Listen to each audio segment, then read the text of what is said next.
فرح ربانی ہیں ہمارے ساتھ، جو کہ دن بھر پیمز میں رہی ہیں اور یہ سارے دل خراش مناظر انہوں نے دیکھے ہیں، اپنی آنکھوں سے رپورٹ کیے ہیں، والدین کو دیکھا ہے، سارا کچھ۔ فرح، ایک تو آئی ایم ازیومنگ کہ ظاہر ہے کوئی ایسی صورتحال تو نہیں ہے کہ جس طرح ہوتا ہے نا کہ اللہ نہ کرے کہ یہ ہوا کہ جناب 40 ہلاک اور 20 زخمی، تو اسپتال میں باڈیز لائی جا رہی ہوں یہ وہ، تو ابھی تو شاید جب میں آپ سے بات کر رہا ہوں تب شاید پیمز میں آئی ڈونٹ نو ابھی تو کچھ یعنی اس انسیڈنٹ سے ریلیٹڈ موومنٹ شاید نہیں ہوگی۔ یہ میں نے سنا کہ تھوڑی دیر پہلے جو کمیٹی بنی اس کے کچھ افسران آئے اور وہ انہوں نے کچھ جائے حادثہ کا وزٹ کیا۔ تو میں اگلا سوال پوچھوں اس سے پہلے اگر آپ مختصر بتا دیں ابھی پیمز میں کیا ہے ماحول اور کیا ہے؟ بہت شکریہ وسیم مدامی صاحب۔ اس وقت اگر پیمز کی سچویشن کے حوالے سے ہم بات کریں تو اس وقت یہاں پر جو پیرنٹس ہیں بچوں کے یا جو لواحقین ہیں وہ موجود ہیں، کیونکہ بچے تو بیچارے جھلس گئے، ان کی تو ڈیتھس ہو گئی، لیکن ان کی مائیں اس وقت ہسپتال میں داخل ہیں۔ تو یہاں پر ان کے جو فیملیز ہیں وہ اس وقت بھی موجود ہیں۔ دوپہر میں ہم نے دیکھا جب یہ انسیڈنٹ ہوا، اس کے بعد جب ڈیڈ باڈیز حوالے کی گئی تو یہاں سے وہ فیملیز کچھ دیر کے لیے گئی تھی کیونکہ انہوں نے تدفین کے عمل کو مکمل کرنا تھا، لیکن اس کے باوجود اب یہاں پر جو فیملیز ہیں جو لواحقین ہیں وہ موجود ہے۔ کسی کی وائف یہاں پر ایڈمٹ ہے، کسی کی بہن یہاں پر ایڈمٹ ہے، تو یہاں پر ابھی بھی جو لوگ ہیں وہ موجود ہیں اور اس سچویشن سے نکلنے کی، اس ٹراما سے نکلنے کی کوشش بھی کر رہے ہیں۔ جہاں پر ایک صاحب بھی ہمارے ساتھ جیسے موجود تھے، ان کی وائف کا آپریشن ہوا تھا، وہ کوشش کرتے تھے کہ ہر تھوڑی دیر بعد جا کر اپنی وائف سے وہ مل لیں یا ان کی فیملی میں سے کوئی خاتون جا کر ان کے پاس چلی جائے اور ان کو تھوڑی سی تسلی دے دے، کیونکہ جب سے ان کو پتہ چلا اس واقعے کا کہ ان کے بچے کی ڈیتھ ہوئی ہے یا سچویشن ایسی ہوئی ہے تو رونا جو ہے ان خاتون کا کم نہیں ہو رہا۔ اور وہ ایک خاتون نہیں ہے، وہ یہاں پر 14-15 خواتین ہیں جن کے بچے، جن کے پیارے جو ہے وہ جان سے گئے۔ جہاں جیسے میں نے آپ کو اگزامپل دی تو یہاں ایک صاحب ہمارے ساتھ موجود ہیں جن کا بچہ فجر کے وقت پیدا ہوا ہے، ان کو ہینڈ اوور کیا گیا ہے، انہوں نے اس کے کان میں اذان دی اور اس کے بعد اس کو نرسری میں پہنچایا گیا اور یہ کہا گیا کہ گھنٹے یا 1.5 گھنٹے بعد اب اپنے بچے کو یہاں سے لے جا سکتے ہیں، لیکن انفارچونیٹ انسیڈنٹ ہوا جس کے بعد ان کو ان کے بچے کی لاش ہی ملی، اپنے بچے کی ڈیڈ باڈی ہی ملی۔ تو یہ جو ہے سچویشن کافی لائک یہی ہم دیکھ رہے ہیں، صبح کی بات کریں، دوپہر کی بات کریں یا ابھی شام رات کی بات کریں، ہم یہی سچویشن دیکھ رہے ہیں کہ یہاں پر ہر آنکھ اشک بارے، وہ چاہے بچوں کے والدین ہوں یا یہاں پر کوئی اور مریض ہو، سب اس واقعے کو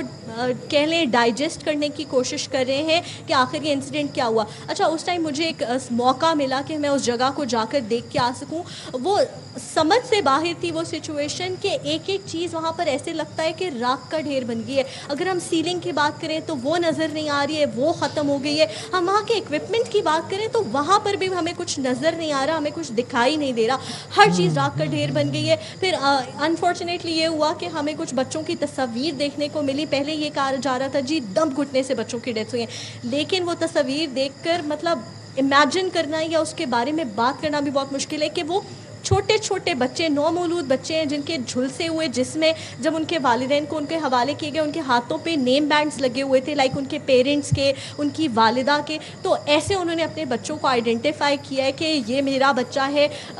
شاید ان والدین نے ابھی اپنے بچوں کو پراپرلی دیکھا بھی نہیں تھا کہ تاکہ تھوڑی دیر بعد آپ آ کے لے جائیں، اور ان کو جب دوبارہ ان کے بچے دیکھنے ملے ہیں تو وہ ایسی دم گھٹنے سے نہیں ہوا، جلے ہیں حالت میں تھی کہ وہ بیان کرنا مشکل ہے۔ دم گھٹنے سے نہیں، دم گھٹنے والی بات جو صبح بتائی جا رہی تھی کہ دھواں بھرا، اس سے ہوا۔ پہلے یہی لگ رہا تھا کیونکہ انیشلی جب وہ لوگ یا پیرنٹس وہاں پر پہنچے یا وہاں پر دھواں محسوس ہوا تو جب وہ وہاں گئے تو نرسری کو باہر سے تالا لگایا ہوا تھا۔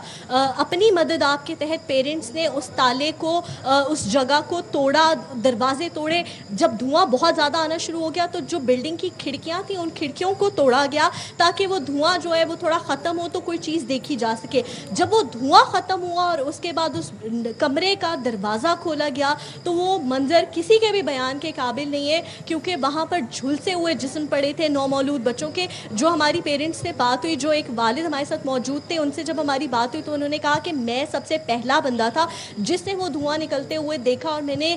ساتھ ایک اور والد تھے ان کو بلایا کہ آئیں اور یہ دیکھیں دھواں کہاں سے نکل رہا ہے۔ ہم نے پھر تالا توڑا اور جب ہم نے دیکھا تو ہم نے بچوں کی ڈیڈ باڈیز یا ہم نے ان بچوں کو نکالنا شروع کیا، تو ساتھ انہوں نے یہ بولا کہ ہم اپنے ہاتھ سے ان لوگوں کو ڈیڈ باڈیز پکڑا رہے ہیں، اس میں نرسز بھی ہیں، اور وہ سارا جو پیمز کا عملہ ہے وہ تماشائی بنا کھڑا دیکھ رہا ہے۔ یہ وہ الفاظ ہیں جو کہ ہمیں جو کہ آپ کو عینی شاہدین ہے جو کہ بچوں کے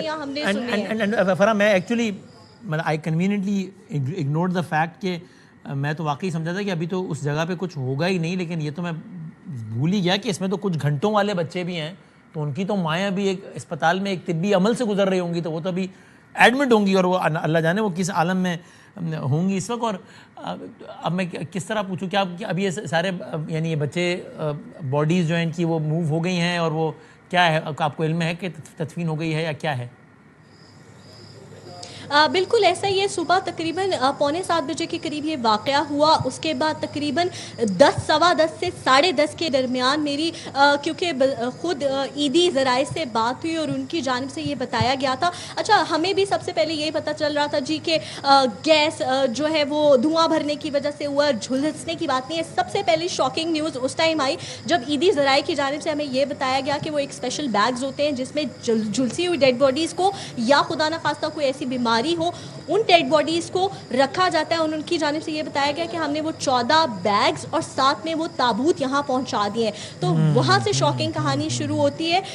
وہ جب انہوں نے بتایا اس کے بعد وہ ڈیڈ باڈیز کو شفٹ کرنے کا عمل تقریباً 10:35 سے سٹارٹ ہو گیا تھا. اس کے بعد ان ڈیڈ باڈیز کو پہنچا دیا گیا ہے. کچھ اسلام آباد کی تھیں، کچھ اٹک کے ہیں، کچھ پشاور کی ہیں اور کچھ دور دراز علاقوں کی ہیں. ٹوٹل اس طرح ڈیڈ باڈیز تھیں، ان کو ان کے حوالے کر دیا گیا اور تدفین کا جو عمل ہے جو سلسلہ ہے وہ مکمل ہو گیا. ایک تو وہ بچے بہت زیادہ چھوٹے تھے، دوسرا وہ جھلسے ہوئے تھے تو ان کو شاید رکھنے کا کوئی پاسبلٹی نہیں تھی. دوسرا صبح بھی مجھ سے سوال ہوا کہ ان کی آئیڈینٹی کیسے معلوم ہوئی. تو نارملی جو نومولود بچے ہوتے ہیں ان کے ہاتھوں میں بینڈز لگے ہوتے ہیں، تو کچھ بچوں کے بینڈز جو ہیں وہ بالکل سیف رہے تھے. ان بینڈز کی مدد سے ان کو پہچانا گیا کہ یہ نومولود کس کا ہے. اس کے بعد ان کو ان کے والدین یا ان کے لواحقین کے حوالے کیا گیا اور ان کی جو تدفین کا عمل تھا یا جو آخری رسومات کا عمل جس کو ہم کہتے ہیں وہ ادا کیا گیا تھا. فرح شکریہ آپ کا، اور ہم آپ سے اپڈیٹ لیتے رہیں گے اس پہ. بہت شکریہ.